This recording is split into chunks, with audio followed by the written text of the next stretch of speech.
Welcome to Tiny Shed Life. My name is Sarah, and today I'm going to walk you through making the most delicious, mouth-watering, melting tortillas you've ever made. So easy, the kids can do it. Look at these guys. Beautiful tortillas. I'm going to walk you through how to make them, all your options, and also how to store them so you can heat them up for any night of the week. All right, so let's get started making those beautiful, delicious, melt-in-your-mouth tortillas. I'm going to show you the few things you need. It's super simple. Most of my children, minus my 3-year-old, can make this, at least, for the most part. I like to use lard. I'm going to tell you, I have used so many different kinds of fats. I've used vegetable oil, Crisco. I've saved bacon grease and used that. They all work great. It's just whatever you have on hand or whatever you prefer. I have been using the lard from FATWORKS, and I really love it. I like to use a scale just to measure out my fat because it is really sticky, and this is, I don't know, I like it. You don't have to have that. The recipe I'm using, I got from, I think she pronounces it Melly. She does a lot of Mexican-inspired recipes, or like authentic Mexican recipes. I've taken her recipe and I've kind of just tweaked it a little bit. We are very humid here, so I do not need as much water as she uses in hers. So I have some metal things that hold up our shelves, so I just use a magnet to keep our recipe up here. I am doing a triple batch of her recipe. It is going to be 30 tortillas. So the first thing we're going to do is we're going to measure out our flour. We need 7.5 cups. And I just take my knife and I smooth it out here.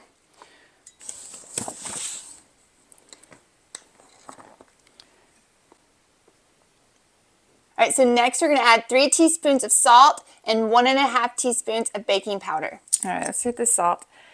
All right, sometimes I feel like my kitchen is so small, it's a little hard to film and cook in.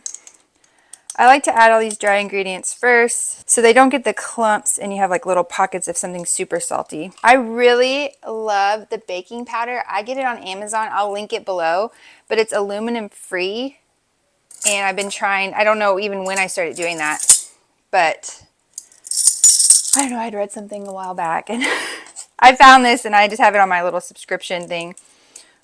And it said 1.5 teaspoons of this. Then I'm just going to take a fork and give it a little mix.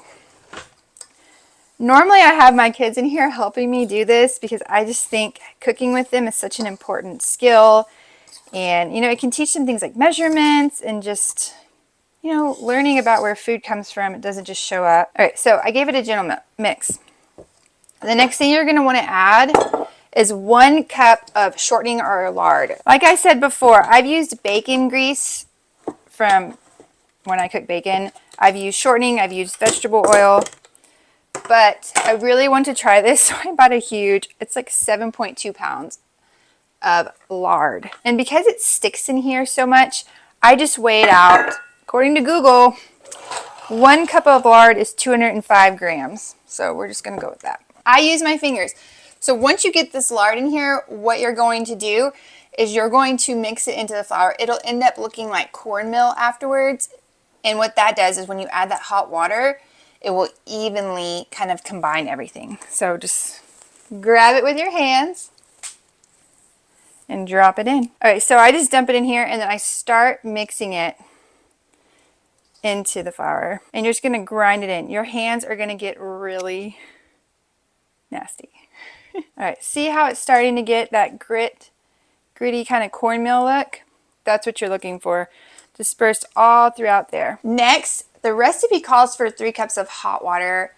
Here, I only need to use 2 cups. We are super humid, and I think that has something to do with it. So when I use all-purpose flour, I only use 2 cups of hot water. When I use the whole wheat flour, I use 2 1/4 cup of hot water. I like to just use my tap water here. I let it get to the hottest it's going to go, and I fill it up and work with it. It's whatever you can handle on your hands. You don't need boiling water or super hot water, just enough to melt the lard. So really, if you are worried about adding too much water or not enough, just add it slowly, and as you start seeing it become less sticky, or that you're able to actually add all that flour in, that's when you'll know. And then just print out the recipe and add a little note. So I have a note on mine that says 2 cups of hot water. I'll probably have to add another note that reminds anyone in the house, if they're making them, to do 2 1/4 cups of water if they use the whole wheat flour. We're just going to pour it in here. So that was 2 cups. Let's just start mixing it and see what we do. Now I warn you, this little shelf is in my way. I warn you, it is very, very sticky. You will need some extra flour to put on your countertop when you need this for a few minutes and wherever you let your balls rise. Your tortilla balls rise. All right, you can see how sticky it's getting. All right, so you can see right here, I still have some loose flour down at the bottom. So I'm close, but I'm gonna add a little bit more water. I'm gonna start cleaning my workspace so I can roll this out. So my goal right now for our family is to make our own tortillas and our own sandwich bread. I do a lot of research on what we're eating, and we're far from perfect. But there's a lot of ingredients that I just don't like. I just don't like that there's so many ingredients when these recipes are really so simple. And it is very time consuming. But I kind of started doing these like baking days where I will spend the entire day kind of like baking the breads and some of the meals, and then all we have to do is reheat them. And I will show you exactly what I do with the tortillas to make them last like the whole month, or the whole week or the whole month, or whatever you're deciding to do. Now my husband is Hispanic, so his grandmother, he said she would be in the kitchen all the time baking and cooking food, and that he really loves that memory of her. So I'm kind of hoping to start creating that with my kids, so when they have kids of their own or they kind of get homesick, they can just come home to mom's cooking. I guess I got to get a little better at it first, right? And I think teaching them those things, it gives them that they can pass on. Like my mom used to make these with me all the time. Okay, so I'm going to throw it on the counter here. It got out of the bowl pretty good. This is so easy to do. Did you see how few ingredients I used and how simple it came together? We're going to need this for about 4 to 5 minutes, and then I will roll them into balls and let them sit.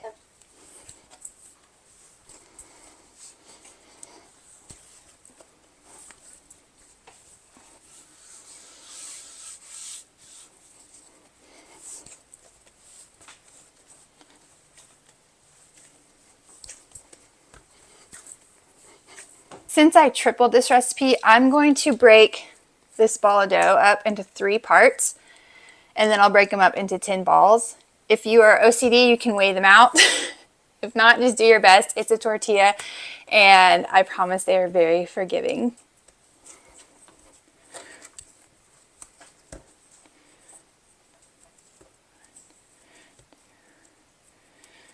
All right, I only got 9 out of that one, but that's about the size. This one's a little big. Maybe I'll take some, give some to another one. All right, so I've tried 2 different ways. You can roll them into balls, right, and let them sit, or you can flatten them already into discs and let them sit. They both work fine, but I find that when I roll them into balls and let them sit, I get much rounder tortillas. Don't get me wrong, my tortillas are far from like circles. I still have a lot of rolling work to do, but I just do it as smooth as I can, and I'll powder this area that I'm gonna let them sit in, and I'll just start lining them up. So some things I love to make with the tortillas are breakfast tacos. Everyone loves a good breakfast taco, eggs and bacon or eggs and sausage. At night, we can also do like ground turkey tacos or beef or pulled chicken tacos. I mean, it's endless. So I always try to keep like 100 tortillas on hand at a time. And it sounds like a lot, but with 7 people, we go through quite a bit. And now I'm just leaving a little bit of space in between. They will not expand or rise some like bread does or anything. Ooh, another good thing you can make is quesadillas, chicken quesadillas, cheese quesadillas, shrimp quesadillas. I'm seriously like never run out of tortillas. I'm gonna get the rest of these rolled out, and then we're on to the next step. All right, so I got them all rolled out and just kind of spaced out. And now it's super easy. Just take one of your kitchen towels and get it damp. So you're gonna lay it over the balls you just rolled out for 30 to 40 minutes. So I just laid it over this. All right, so my 30-minute timer has gone off. What I'm gonna do is I'm gonna pull out my cast iron skillet and then my comal. The more I say the word como, I don't know, kamau, that's really the traditional way of cooking them. And I'm going to start preheating them. We have an electric stove, so I'm going to go to the 3 on the large burner. I'll set a timer for 10 minutes, and then we're going to start rolling these guys out and just kind of testing the temperature and see how it works.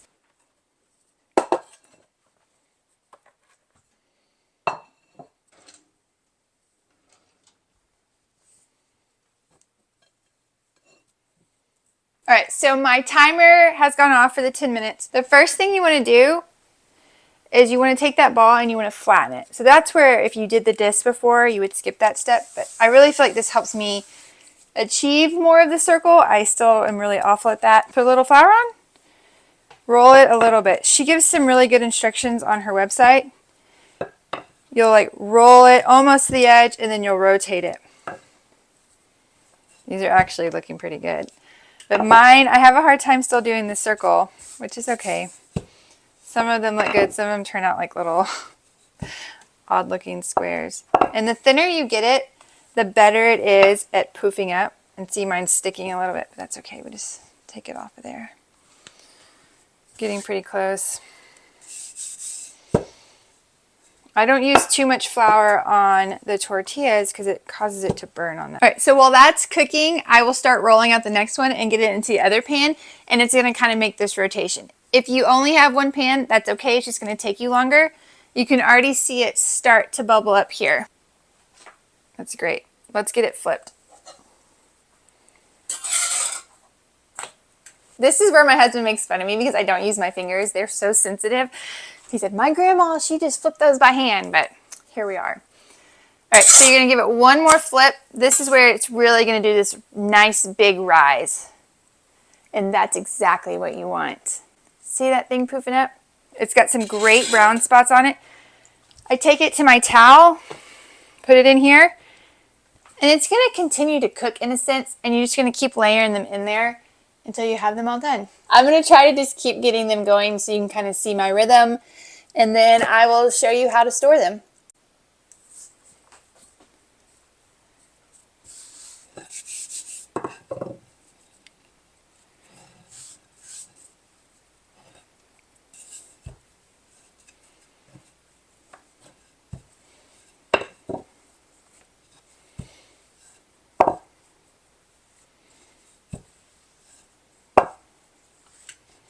All right, so we have a few more tortillas to finish up, and then I will walk you through how we store these so they last us the whole week, or a month if you do a bunch.